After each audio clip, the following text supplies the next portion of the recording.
मु ज्योतिर्विद दीपक साराजी आज आपण मानक स्वप्न संबंध किसी कहबी किसी एपरी स्वप्न जहाँ देखला मृत्यु सुनिश्चित होता है एवं किसी दिन मध्य किसी दिन मध्य मृत्यु हो आप जापर से किसी स्वप्न अच्छी आमको प्रकृति बा आधिदैविक सूचना दैविक सूचना सब विभिन्न जेकोसी कार्यर पूर्व आमको किसी पूर्वाभास सूचना मिलता है। पूर्वर मुनि ऋषि मैंने से सब स्टडी कर से सब एक रिसर्च कर देखी जे ये सूचना मिले ये कार्य आगे निश्चय हबार अच्छे सब सूचित करुले से बहुत गवेषणा कर सब लिपिबद्ध कर शास्त्र मान प्रत्येक कार्य जमी आपंकर फलटे हेले पूर्व फूल प्रस्फुटित होता है गचर फूल देखी जापर जे फल आसो ठीक से प्रत्येक जिनस पूर्व सूचना होता है।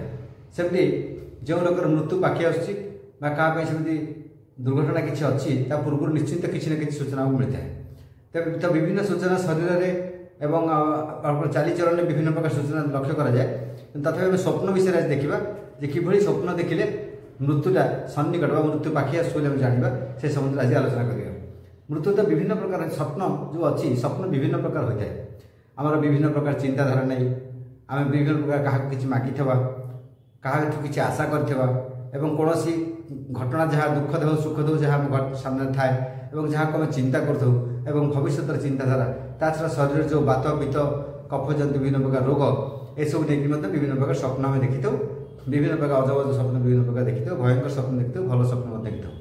तेरे या भितर केतेक परफेक्ट स्वप्न अच्छी जहाँ देखला आप जापर ये फल तार हम जमी आम देखा मृत्यु संबंध किसी आम देखा आप देखिए जो व्यक्ति कौन सी स्त्री लोक लाल बा कला रंगर वस्त्र धारण कर निज सांगे डाहाण पटे चलुथिबार स्वप्न से देखिब एवं प्रायतः ये स्वप्न से देखुव तेरे तार मृत्यु निकट बोली सन्निकट बोली आप जानवे ये स्वप्न जो देखुव लाल वस्त्र कला वस्त्र जमी सैड्रे सैड्रे चलुथिबार स्वप्न प्रायतः देखिए तेरे तार मृत्यु निश्चय पाखे आसी जो मनुष्य कला रंगर पुरुष को अस्त्रशस्त्र धरिकी गोटे कला रंगर पुरुष अस्त्रशस्त्र धरी आक्रमण करेंगे और पत्थर फिंगुवर आप देखिए स्वप्न देखुए कि बारंबार एपट देखे तेज से ही दिन ही तार मृत्यु होता है। जदि एरा किए स्वप्न देखे एमती तेरे 2-4 दिन 5 दिन देखला पर तार हठात मृत्यु होता है। तेरे तापर देखा जो व्यक्ति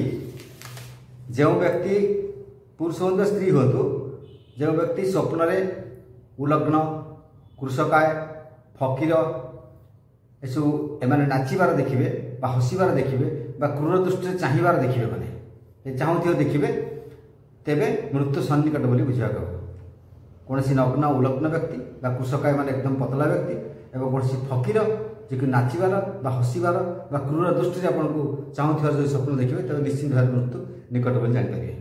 तापर कला रंगर व्यक्ति जदि नाली रंगर वस्त्र पिंधि लुहार ठेंगा धरी सामने से ठिया हुए तेरे स्वप्न ये स्वप्न देखिए 3 मास मध्य मृत्यु लाभ होता है। आउ गोटे अच्छी जड़े कदाकार कला रंगर स्त्री लोक कदाकार कला रंगर स्त्री लोक बाहुरे जोर जे दाबड़ी धरियार आप स्वप्न देखिले तेरे 6 मास मध्य मृत्युवरण कर देखा जाए।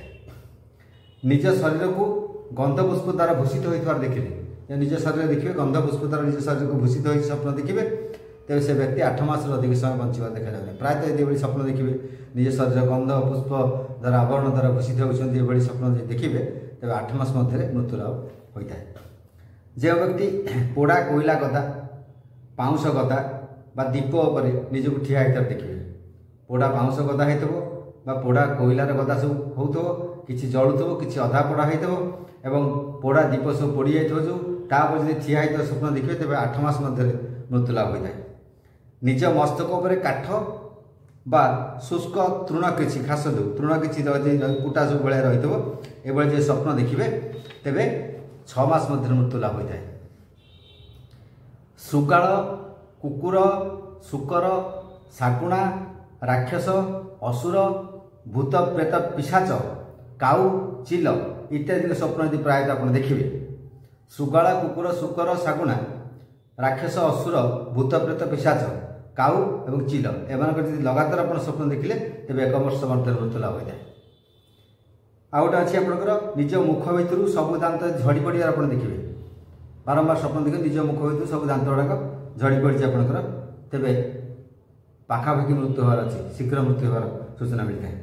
ମାଙ୍କଡ଼ ପିଠିରେ ବସି ଯଦି ଆପଣ ପୂର୍ବ ଦିଗକୁ ଯାଉଥିବାର ସ୍ୱପ୍ନ ଦେଖନ୍ତି, ପ୍ରାୟତଃ ଏଭଳି ସ୍ୱପ୍ନ ଦେଖନ୍ତି, ତେବେ 4-5 ଥର ଲଗାତାର ଦେଖିଲା ପରେ ଆପଣଙ୍କୁ ମୃତ୍ୟୁ ଲାଭ ହୋଇଥାଏ। ଗଧ କିମ୍ବା ମଇଁଷି ପିଠିରେ ବସିକିରି ଯଦି ଆପଣ ଦକ୍ଷିଣ ଦିଗକୁ ଯାଉଥିବାର ଦେଖିବେ, ତେବେ ଶୀଘ୍ର ମୃତ୍ୟୁ ହୋଇଥାଏ। ଅବଶ୍ୟ ସବୁ ସ୍ୱପ୍ନ ଗୋଟିଏ ମନୁଷ୍ୟ ଦେଖିବ ଏମିତି କିଛି ମାନେ ନାହିଁ।